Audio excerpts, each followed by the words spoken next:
Hey, I'd like to welcome you to another episode of the Mission Matters Luxury Podcast, your source for all things luxury and lifestyle. My name is Adam Torres. You can follow me on Instagram at AskAdamTorres. Keep up with my book releases, book tour schedule, signings, all that other good stuff.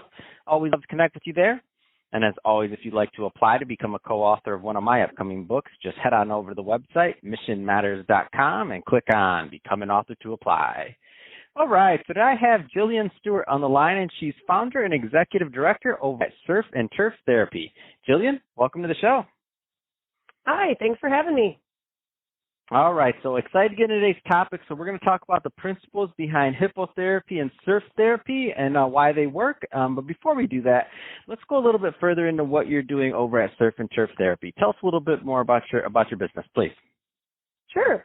So we are a 501c3 nonprofit, started in 2018, and we provide physical, occupational, and speech therapy services for individuals with disabilities, but we use non-traditional approaches of surfing, horseback riding, and other community-based activities.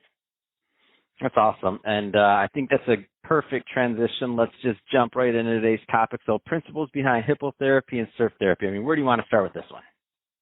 Let's start with the hippotherapy side. So I am actually a hippotherapy clinical specialist, and hippotherapy means treatment with the help of the horse. And it dates back, as early as the 60s. There were people using horses and their movement to help people with physical disabilities.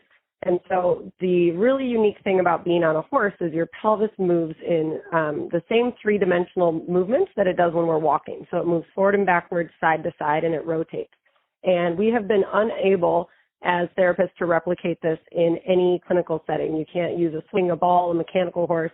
The results are just not the same because when you're on a horse, you get 3,000 repetitions of finding and refinding your balance. And it's in a repetitive, rhythmic movement pattern that's really, really beneficial to our nervous system. And it trains our muscles how to work together in the right way while also building our strength and our balance. So that's my original background. I've been practicing in hippotherapy for over 6 years, but I also fell in love with surfing along the way, and I started learning a little bit more about surf therapy. And a lot of the current research in surf therapy is around mental health and how surfing can help with things like PTSD and confidence, but there's not a lot of research yet about how it helps physically.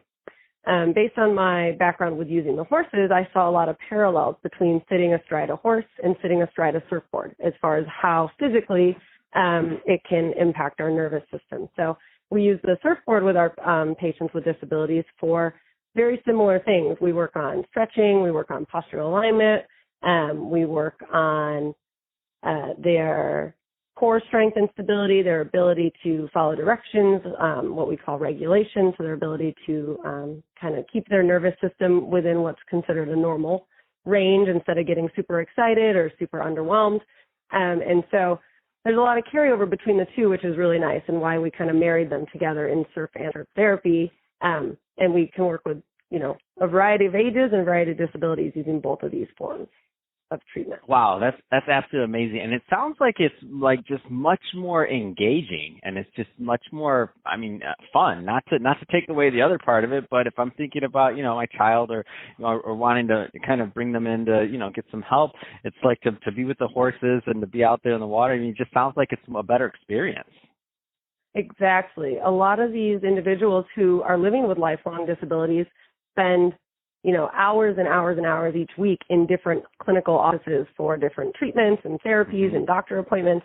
And this is a way for them to get the same benefits they would in the clinic, and sometimes beyond that, but in a more fun and, unique setting that can really transition to a lifelong activity. I have a patient parent who has 6 children, and I work with her youngest son with Down syndrome.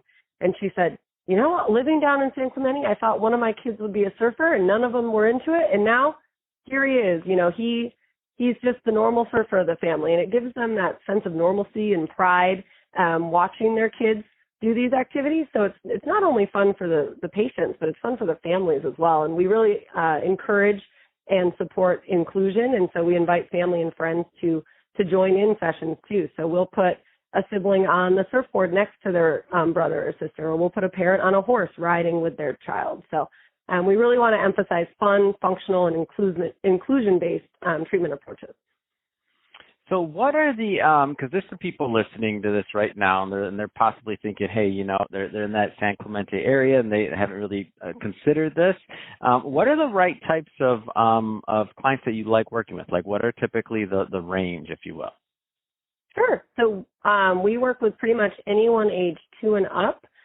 Typically, if you go much younger than 2, there's not enough strength in the kiddo's neck to make it a safe approach. So we wait until about 2, but that being said, there is really no cap. I work all the way up to geriatrics. Right now, my oldest patient is 84 years old, and she loves it. She comes and rides every week. So that's pretty much our age range. And then as far as for different diagnoses, we most commonly see autism, cerebral palsy, and Down syndrome. But we see a wide variety of different diagnoses, including multiple sclerosis, spinal cord injury, Angelman syndrome, stroke, traumatic brain injuries, pretty much all diagnoses, unless, there's a few red flags that we look out for to make sure it's safe. But for the most part, anyone and everyone can participate and benefit. Oh, that's amazing. What kind of response have you heard, like from the parents, from the patients? I'm just curious. It just sounds like such an amazing thing. Oh, every day there's some different thing that touches me and makes me excited to come back to work the next day. The biggest thing, like I said, is when the siblings can really connect and the families can really connect through what we're doing. I have a sibling pair surfing with me, and they really kind of butt heads a lot. They don't like to do a lot together. And when I offered them to have, separate surf times, they said, no, we love doing this together. This is so much fun. Like, this is our one thing.